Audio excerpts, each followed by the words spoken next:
สวัสดีตอนเช้าจ้า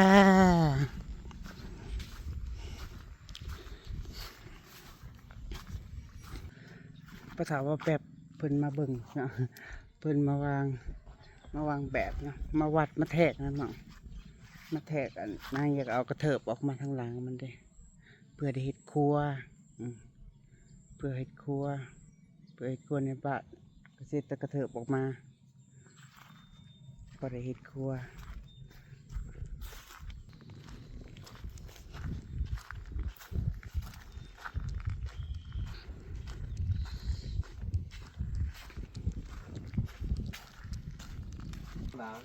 เนาะเฮ็ดท่อน้ำลองน้ำลงมาส่งตะขังเพราะว่ามันสิได้เฮ็ดหอบโตมันจังสิคือเนาะเพราะว่าตัวนี้ว่าเปลี่ยนใหม่เบิดแล้วก็ทั้งข้างกับเฮ็ดคือตะขอบต้นตีขอบนะมันต้องได้เฮ็ดขอบเบิดรอบเฮือนเนาะเฮ็ดใหม่มันก็ต้องได้รื้อใหม่เบิดตัว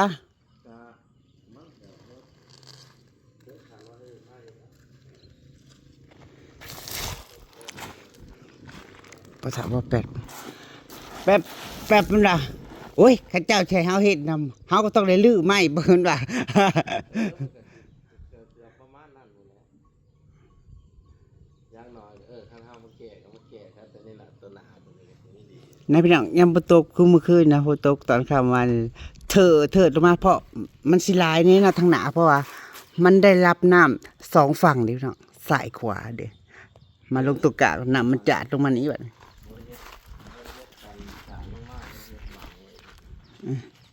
บริบังไว้มันหล่นนี่แหละเวลามาต่ำตัวโม้มาใส่กันเลย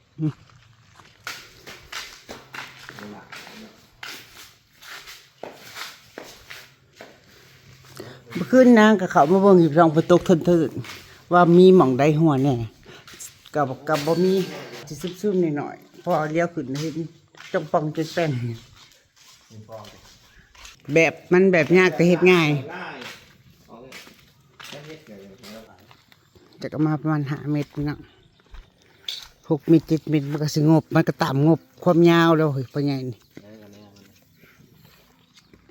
หามันก็สิหอดแต่ประมาณวันหรือว่าอัน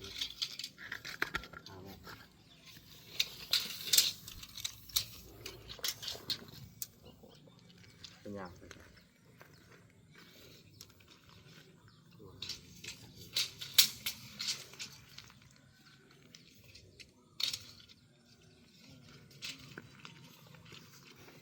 โดยกระเอาประมาณ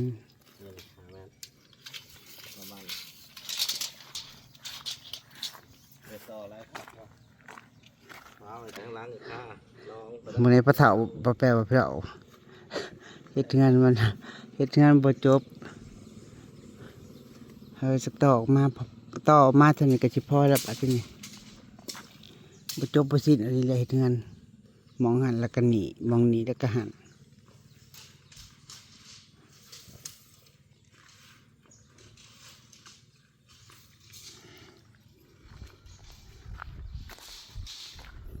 เบิ่งเด้อว่าสิใส่งบเท่าไหร่เนาะนี่เฮ็ดนั่งจะเอาลงมาทางหลังดิพี่น้องเอาลงมาทางหลังเอากระเทอะลงมาทางหลังก็แบบว่าบ่อยากสั้นหลายดิเอาพอน้ำไหลพอน้ำไหลตัวนี้มันสิบ่ได้ออกบ่บาดเฮ็ดออกมาต่อที่ตัวนี้เลยเป็นไรหนามันนี่เอาออกบ่ออกกันจะเป็นเอาล้างหน่อยมันเที่ยงตัวนี้ออกมาเลยเนาะเอาตัวนี้เป็นแบบตัวนี้ชอบแม่นเอาตัวซ้อนออกมาเป็นแบบมันดิมันจะสิบริน้ำตกลงนั่นแหละประมาณนั้นแหละตัวนี้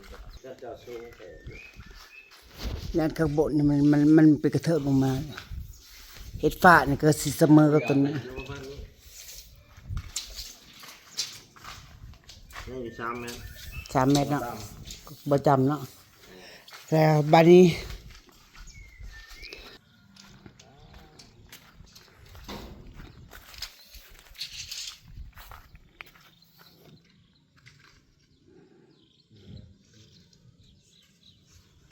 ส่วนเสาสีสั่งให้สร้างบ่ฮือเทเอาเดี๋ยวเตะ ช่างแล้ว เนาะสร้างแล้วก็แปะให้เขามาส่งรถเปลืองนั่นแหละค่าไม้นู่นนี่นั่นอีกเล็กราก็คือกันอีกสร้างแล้วคือแล้วแม่นว่าสร้างน่ะค่อยสร้างเติงแล้ว แปลว่าทางพระเฒ่าก่อนเทื่อลาวอยากเทให้เจ้าก็เลยมันบ่หลายต้นเนาะ ก็มันบ่มีเวลาสิยันบ่มีเวลาเฮ็ดให้สิจังไรทานกับข้าวมีแม่หาชิดเจ้าไปน้ำล้างตกไปน้ำล้างตกอยู่ประมาณ4 เมตร4 เมตร30เจ้าสร้างเองบ่เฮ็ดได้ บ่แล้วท่านเจ้าเฮ็ดนี่จะช่าง เสาซ้ำนี่บ่เบิ่งนะ แม่นเช้าหน้าที่หา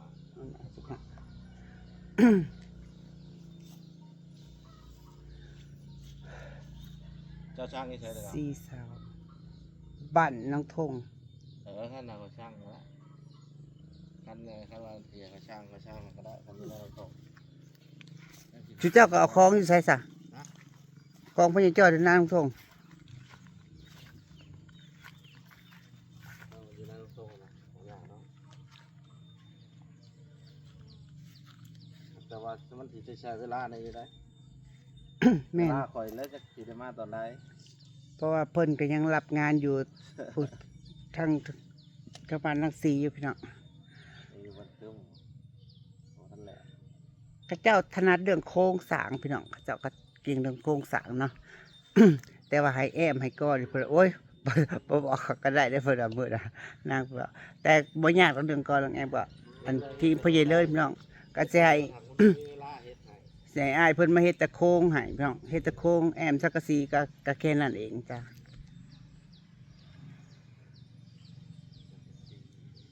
อะไรไล่เสิร์ฟๆเบิ่งดูสังกะสีก็เอารุ่นนี้แล้วมันสิเอาแพงกว่านี้บ่อันนี้ก็สร้างมาเขาบ่ได้ถามเขาได้ว่าเอาเกรดใดเกรดใดเขาเอามาโหลด คอยเพราะว่าบ่เกิน3 4 4รอบ บ่เกิน3 ปี4หลอกสิบ่ลื้อใหม่เฮ็ดใหม่บอกว่า อันนี้ได้4เรื่องนี้บ่ได้ถ้าได้4เรื่องนี้มันสิต่ำตัวนั้นมันสิ เป็นเกรดตามเขาเจ้าเอามาให้เองอะบอก แม่นตัวของชาวบ้านรุ่นนั้นสิราคามันก็สิสูงกว่า อืม ตัวนี้มันสิอยู่ประมาณ130ได้แมตรหนึงประมาณนี้แหละบ่เกิน135ตัวนั้นมัน160 เว้าปานใจออกแท้พอสิ จริงๆ ว่า3-4 ปีพอสิเราปอกเปิกสิได้ลื้อเฮ็ดไปอีก บ่ได้ผ่านมาเคยเฮ็ดเนาะแต่เอาบ่เคย ตามที่เคยเฮ็ดเนาะ 3-4 ปีแล้วมันสีมันจืดไปเลย สิมันจืด ตัวนั้นนะ5 ปี10 ปียัง อืม คนคือเก่าเพราะว่าเขาทำประกันให้เลยดีเลย เจ้าก็สร้างให้ข่อยเอาแบบนั้นก็ได้ เกินมันก็ เกินบางโครงสร้างด้วยแต่ว่าเอาสีเดียวกันนี่แหละวะ แม่นสีแล้วมันคือกันเนี่ยนี่นะมันเดียวมันสีเปลี่ยนก็เปลี่ยนไปไม่เดียว สีเทาเอาเพื่อนเดี๋ยวนั้นจะใช้สีหนึ่งมาได้ยึดเอส ไล่เกินดูประมาณเท่าไหร่สิได้เตรียมงบไปถึง ได้ดอก บ่หลายดอก งานเช้าแก่นะครับตัวดีที่50,000นี่แหละ50,000 ประมาณ50,000 ประมาณเลย ประมาณโดยประมาณ50,000ออกไปผลเนาะลงไปผลเนาะ เช้าเลย4 ต้นเนาะ แม่นแล้ว 4 ต้นโดยประมาณแม่นเอาจากมุมนี้พี่น้องเอาจากมุมนี้ยิงออกไปประมาณ5 เมตรออก5 เมตรอีกพี่น้องเพราะว่านางอยากเฮ็ดครัวเด้อยากเฮ็ดครัวได้นี่แน่นี่แหละ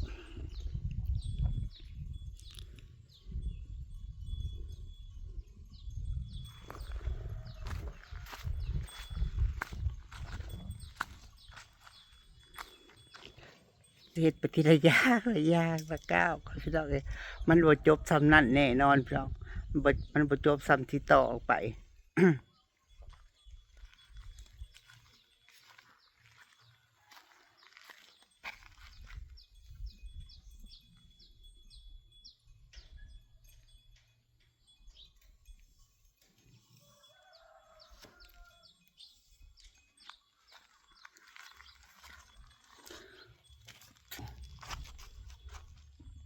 ของร้านตะจ้อยเจ้าก็สร้างอยู่ตัวแต่เทื่อมันขาดข่อยก็ไปเอานี้ทางนายเขา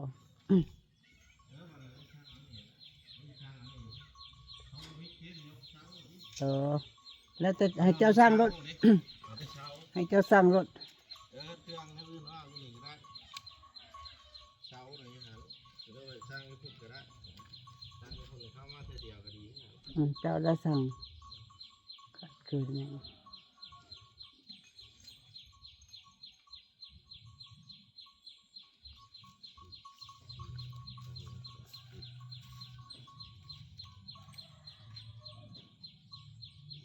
ส่วนสร้างกลุ่มของอันที่มาเฮ็ดให้พี่น้องเพราะว่าข้าเจ้าก็ซีมาอันนี้พี่น้องยังถาอยู่ไปเฮ็ดไม้แอใหม่ของ200ส่วนก็ยังบ่มีเงินยังเก็บเงินอยู่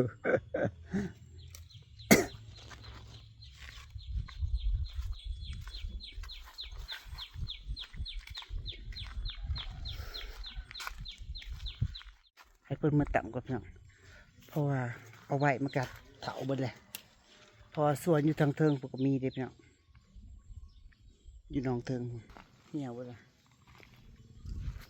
แก่เบิดเลย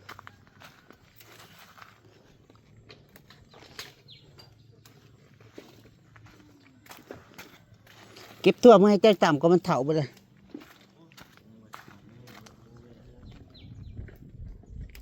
ไปเลยกับไปกินหมองเฮ็ดเรียกงามงามจังสวยเก็บไปเลยเบิดเลยเก็บครึ่งหนึ่งเดือนพระเถามาพระเถาแบบมือต่ำกินกับปลากบก้อย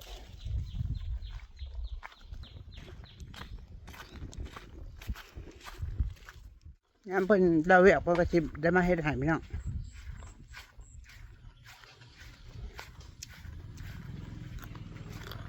เพิ่นยังรับงานอยู่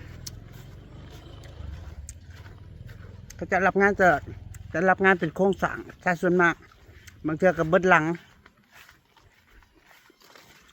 ให้เพิ่นสร้างเสาไว้ให้ใส่เสา4 ต้นต้นหนึ่งกับ1,000 กว่าบาทนี่แหละพี่น้องเสา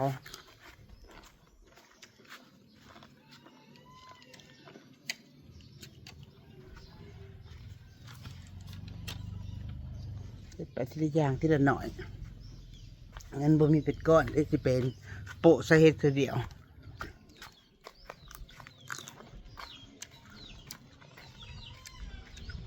ทำช้าๆจะได้ผ้าเล่มงามเหรอ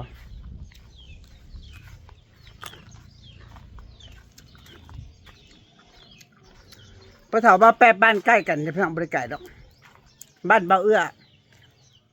บ้านที่เพิ่นเฮ็ดฮะเงินใหม่เนาะ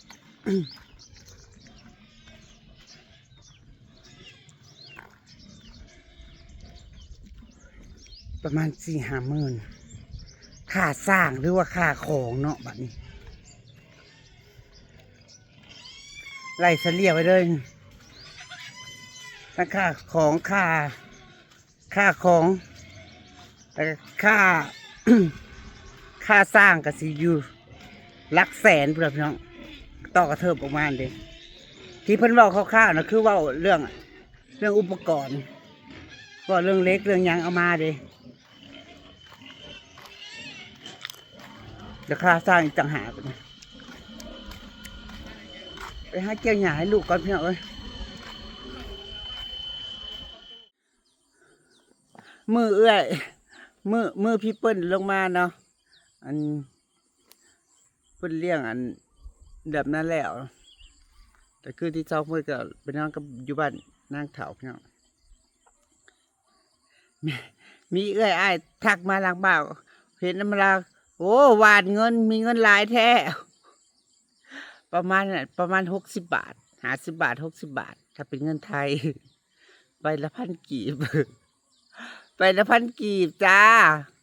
ใบละ 1,000 กีบ 2,000 กีบ 1,000 กีบก็มีค่าอยู่ประมาณ1 บาทนั่นแหละไล่เฉลี่ยกับ1 บาท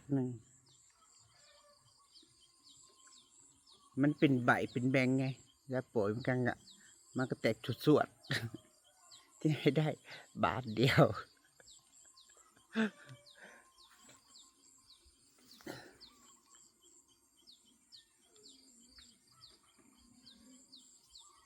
เกี่ยวหญ้าตัดหญ้าให้ลูกก็เหลือสวยๆจักหน่อยจังสิไปหาอันนางสีมีพี่เปิ้ลมันก็จะออกตะบ้านนางสาวเถาแล้วก็สิไปบ้านนางสีต่อเรียนบ้านนางสี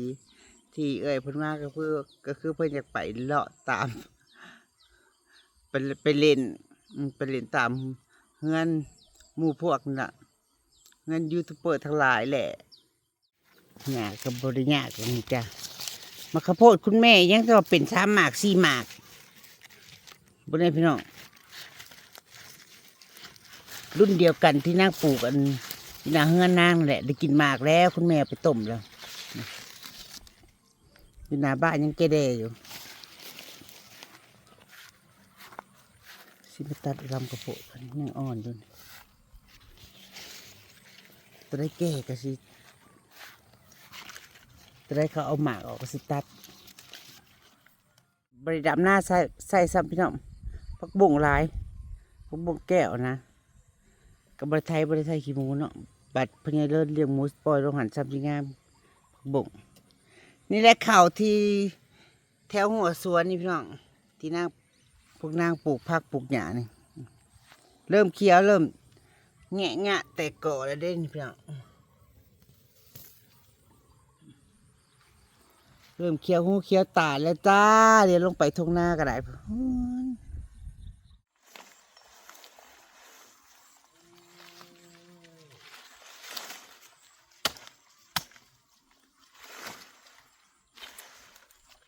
แต่นี่คุณแม่นะพี่น้อง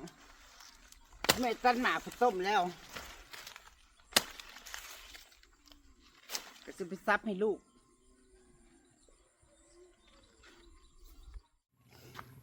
เอาในคันแล้วกันในนี่จ้ะคุณแม่ฮักไปต้มไปแล้วพี่น้อง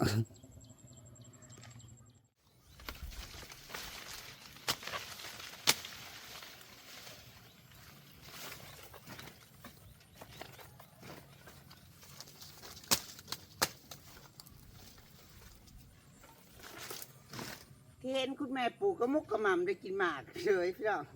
ตอนแรกเลยว่าคิดว่าสุบริกินว่ามันจะหึ่มน้ำ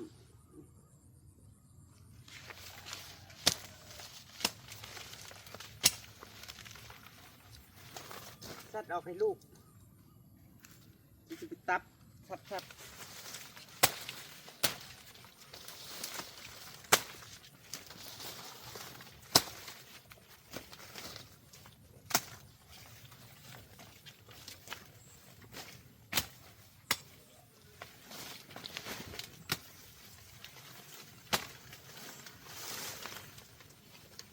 อย่ากินรอบ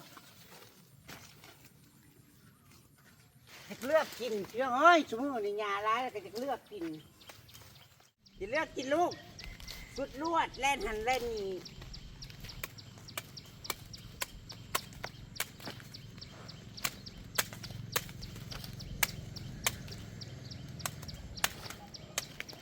่กินที่แม่ซับลูกไห้นี่อันได้แข้งก็บอกกินสิ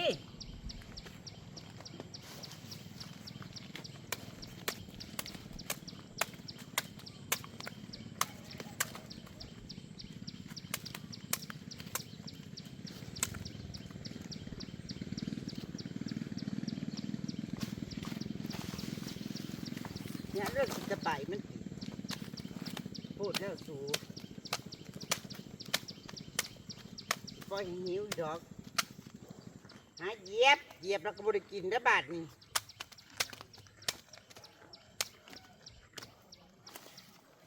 สิซื้อท่อปูนอยู่พี่น้องเอามาไว้ใส่หญ้าให้พวกน้ากินท่อปูน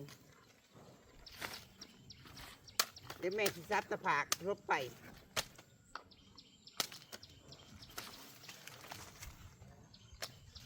หาเหยียบไปถือกี่ตุ่มแล้วก็บอกกิน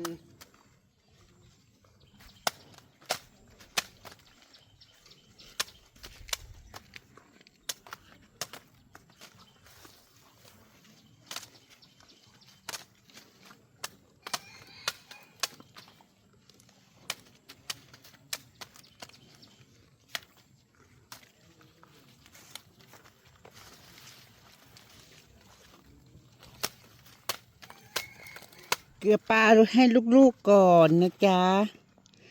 มาที่รักมาลูกมาจิ้ว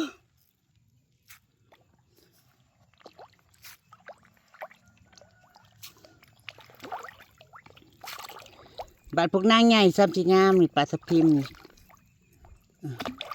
มันสีเด็กเนาะ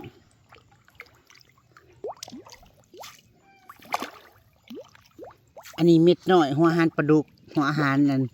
สิพี่นางเบิดเลยไปหาหัวอาหารเขาในเมืองก่อนหาเวลาไปในเมืองเขาบอกให้ไปก็สิไปหาซื้อมาตุนไว้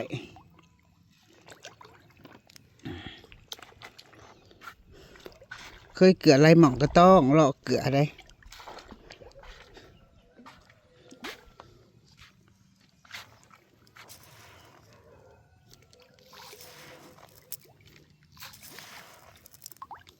กินหัวอาหารปลาดุกไปก่อนCP หมดแล้วเม็ดหน่อยพร้อม มันได้เกลือทุกหม่องมันนี่เทลงไป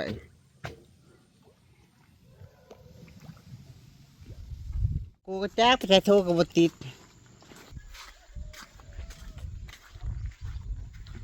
ไปหาเกี่ยวหญ้าให้ลูกอีกก่อนเถอะ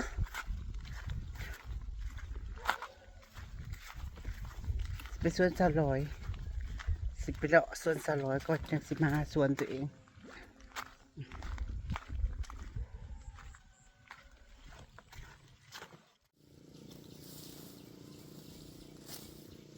หญ้าผู้นี้นางแซ่บพี่น้อง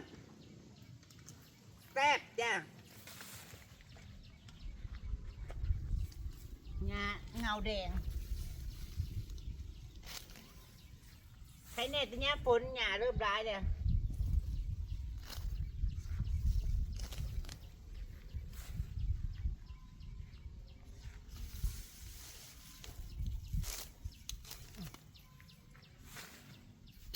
เขาเกี่ยว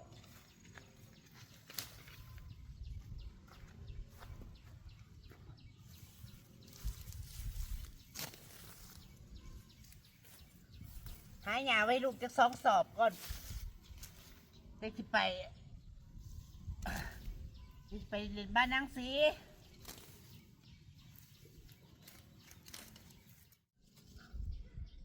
มือกล้องก็มิตรไปก็ไปพี่น้องผู้เจ้าโทรหากับบติดบอกกูวงได้นี่ก็ไปอีกแล้วแต่แม่ประชวได้มือกล้องไม่ละกะเขาเห็นนี่เพื่อนให้เพื่อนไปให้เพื่อนไปจุดพ่อก่อนพี่น้องเพื่อนเมื่อยไปเมื่อยรอบเพื่อนก็สิเศร้าไปเอง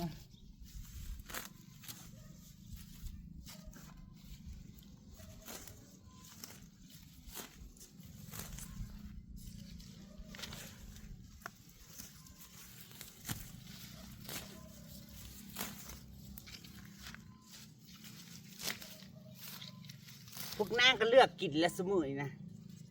หญ้าหนึ่ง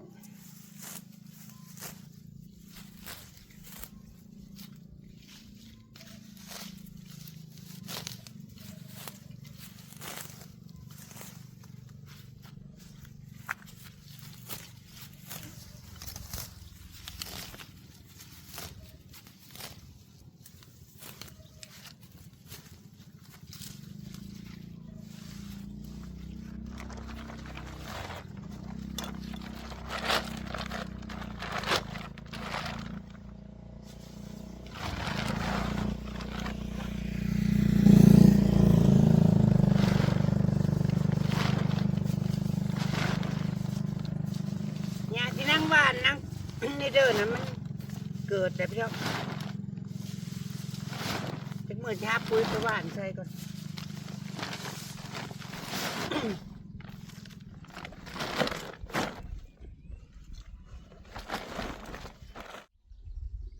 พี่น้องจ๋ามันรับอำลาพาจากกันเด้อจ้าก่อนอื่นขอบคุณทุกคอมเมนต์ขอบคุณทุกกำลังใจขอบคุณเบิร์ดสุขุมสุขคนเด้อจ้าเด้อโดยสบายดีเจ้า